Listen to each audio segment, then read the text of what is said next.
Avui els descobrim qui són aquest grup de bojos pels rellotges, una passió que amb prou feines cap en aquest armari, convertit en taller casolà, o en aquests calaixos, desbordats de pes i d'història. Tot sent una història al darrere. I a l'Smartwatch la història és la que tens en aquell moment i és totalment fugaç.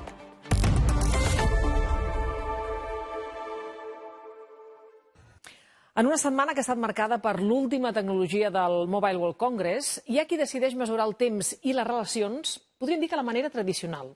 Un grup de catalans han convertit un fòrum digital en una comunitat d'amics units per la precisió dels engranatges. Són els bojos pels rellotges.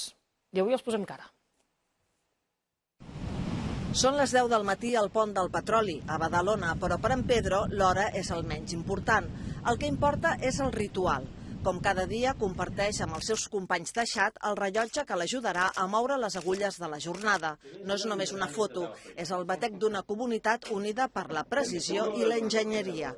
Cada dia comparteixen el rellotge que es posen. En Pedro és un col·leccionista que de manera autodidacta ha après a restaurar i crear els seus propis rellotges, un coneixement que comparteix generosament amb la resta del grup. Avui obre les portes del seu taller casolà, un espai que ell mateix ha transformat per ensenyar les seves creacions a l'Hernán. Gracias a este pequeño rincón que era un trastero y lo convertí en mi pequeño taller de relojería. Todo muy simple, pero bueno, tengo todas las herramientas que necesito para montar los relojes. Pasan las horas volando, ¿no? Estoy ahí intentando poner un tornillo durante 15 minutos porque es tan pequeño que se me escapa, que se me cae, que lo busco. El que va començar en un fòrum d'internet és avui una xarxa d'amistat real. El rellotge és el nostre gran company de la vida quotidiana. No només són el que són, sinó també els intangibles que transmeteixen. Vull dir, quan tu portes un Omega Speedmaster, no ets només un tio que porta un rellotge molt elegant i potser car. Ets un astronauta. Avui han deixat les xarxes per posar-se cara. En aquestes trobades, els rellotges passen de mà en mà. Se'ls miren i remiren. S'ajuden a buscar models impossibles, es sortegen rellotges i, sobretot, es fan companyia. Perquè en un món tecnològic, ells reivindiquen el pes del metall i el gir de l'engranatge.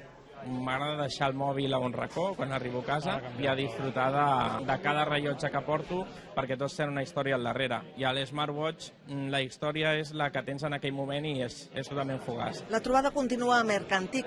Busquen la peça rara, el mecanisme que encara respira. Diuen que el temps corre, però per aquest grup de bojos pels rellotges, el temps és el que els ha permès construir una amistat que, com un bon mecanisme suís, sembla que no s'aturarà mai.